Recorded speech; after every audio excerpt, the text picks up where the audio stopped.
Good day, my name is Chutian Jiang, the second-year PhD student from the Hong Kong University of Science and Technology, Guangzhou. Today I will give a presentation of our recent work, designing unobtrusive modulated electrotactile feedback on fingertip edge to assist blind and low vision people in comprehending charts. We know that it is hard for BOV people to comprehend graphical information, specifically charts due to their visual conditions.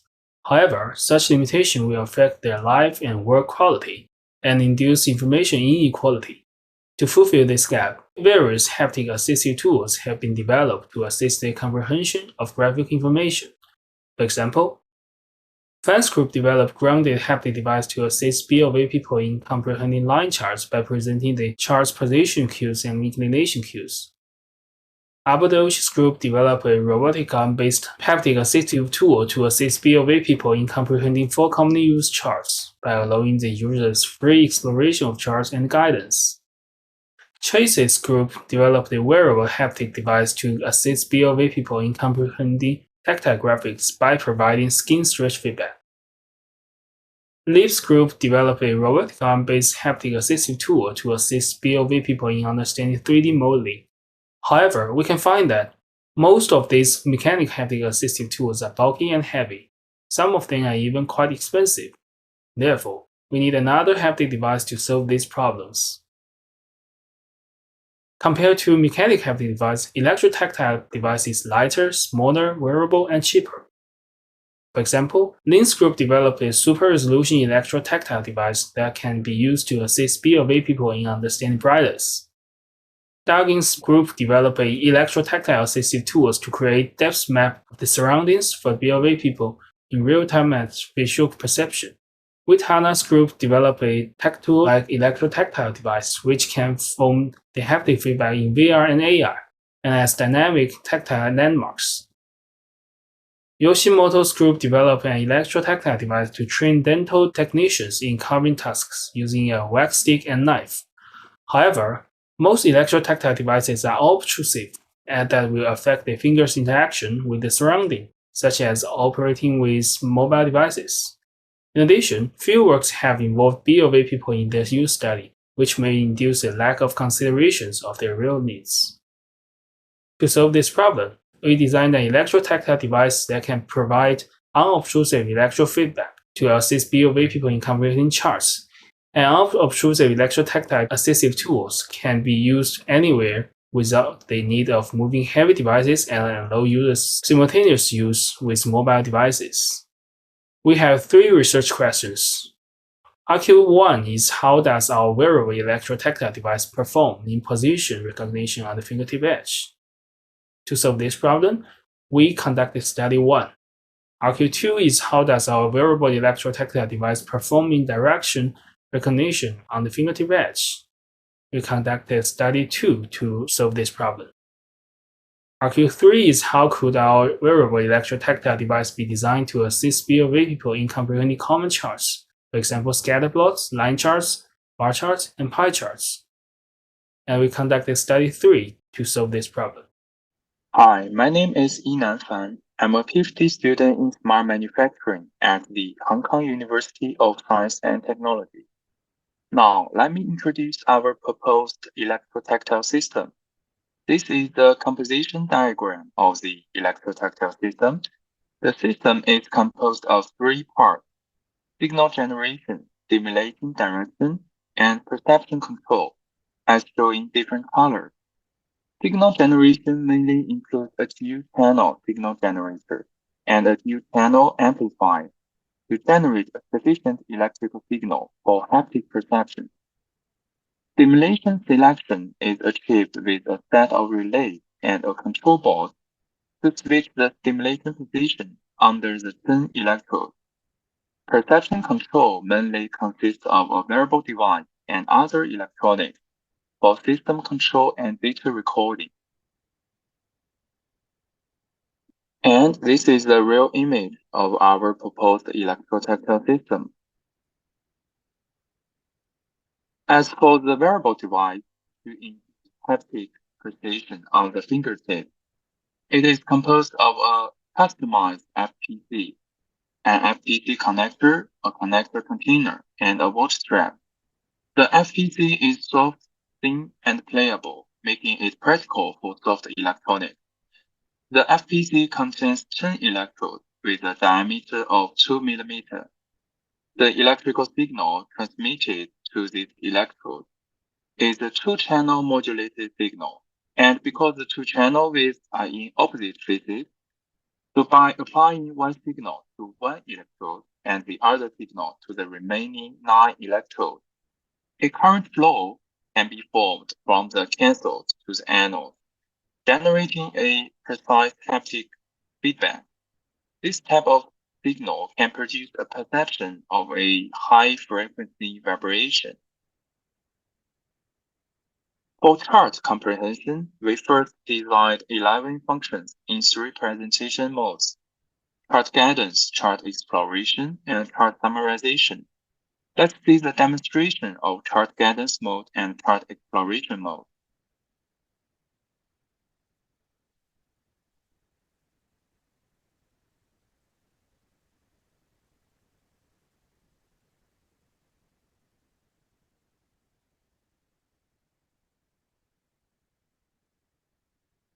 And next is the chart exploration function demonstration.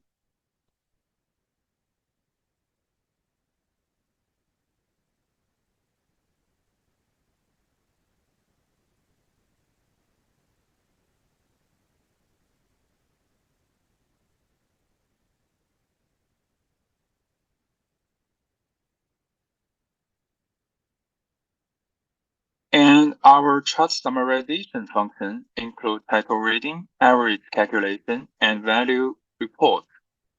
We also developed a comparison function when it comes to bar chart and pie chart to help participants better understand the differences between the similar elements in these two charts. And next comes to our user studies. In study 1, the position recognition study, we changed the stimulation position from 1 to 10 and the stimulation time from 0.1 second to 2 seconds to study the BLV participant position recognition for single position stimulation. And the results show that most positions can achieve high accuracy, more than 0.7 out of 1. And the closer to the tip of the fingertip, the higher the accuracy. The potential reason for this finding is that the tip of the fingertip has the most densely distributed mechanoreceptors compared with other areas. Also, we found the optimal stimulation time is 0.5 seconds with accuracy of 0.8 out of 1. And also our findings regarding calibration voltage and electrode area are very noteworthy. The average calibration voltage used by participants to generate sufficient haptic perception in our research was found to be below 24 volts with a maximum voltage of 30 volts. This is within the safe limit and significantly lower than previous studies. Additionally, our electrode area was 3.14 millimeters square, which is much smaller than electrode area in previous studies. In study 2, the direction recognition study, we utilized the stimulation pair to generate direction perception, as shown in this video.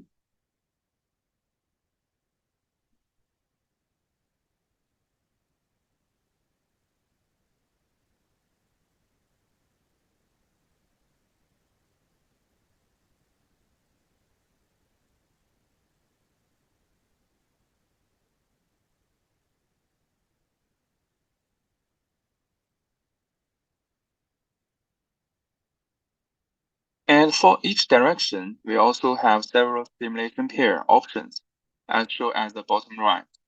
After each time of direction stimulation, the participants were asked to draw a line in the direction they perceived, and an angle area can be obtained from the stimulation direction and the perception direction.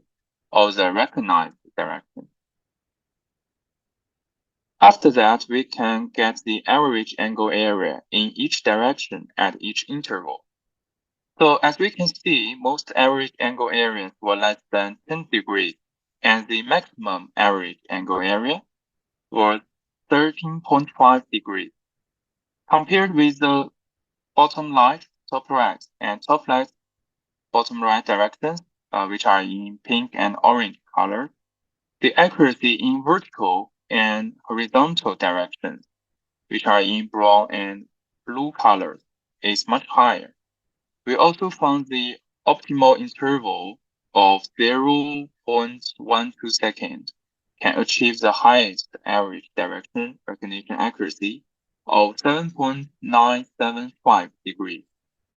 In study 3, we evaluated whether and how our device can be used to assist BOV people in comprehending charts. We designed our jury study based on prior work. Specifically, we refer from AMA's low-level analysis task and Lee's visualization literacy assessment test task. AMA presented that close to all the visualization tasks are composed of these 10 basic tasks, and Lee presented which tasks are conducted for various types of chart. Task 1 and Task 2 are designed for line chart, and the subtasks include find trends, retrieve value, find extremum, make comparisons, and determine range. We found that close to all the participants completed Task 1 and Task 2. Task 3 and 4 are designed for scatterplots, and the subtasks include find trends, characterize distribution, find clusters, find anomalies, and make comparisons. We found that all participants completed Task 3, while close to all the participants completed Task 4. Task 5 and Task 6 are designed for bar chart and pie chart individually, and the subtasks include find extremum and make comparisons. We found that all participants completed Task 5 and more than half completed Task 6. Before the 6th task, we also have 2 training tasks to make participants familiar with our chart guidance mode. We calculated the root mean squared, which is RMS trajectory deviation in centimeter from the predefined trajectories of the 2 training tasks and Task 1. We found that the line chart guidance achieved the lowest deviation, which is 0.21 cm with standard deviation of 0.44 cm. Specifically, our screen is 23 cm by 18 cm in size. In this page, we show the sketch from our participants of line chart, bar chart, and pie chart. We found that most participants can replicate the features in line chart and bar chart and can make a good sketch for them. Though they correctly reported the distribution in pie chart, their sketch is not as perfect as the other 2 charts. We have made key discussions of our work. Firstly, our device average position accuracy, which is more than 75%, is close to mechanical actuators, which is 78%. But our device is more compact and lightweight compared to mechanical setups. Then, audio feedback supplement haptic feedback can convey overview and detailed information. Finally, combination of trajectory guidance and free exploration can assist BOV users in obtaining a comprehensive chart understanding. In our future work, we will study participants' prior experiences' effect on chart comprehension and study how time overlap can affect the position and direction recognition. We will develop a more compact device, and we will explore more potential applications for sighted people. At last, I would like to thank my instructors, Professor Mingming and Professor Kaihao Zhang, for their patient instructions. I would also like to thank my co-authors for our cooperations. Thank you for listening. I would like to know your questions.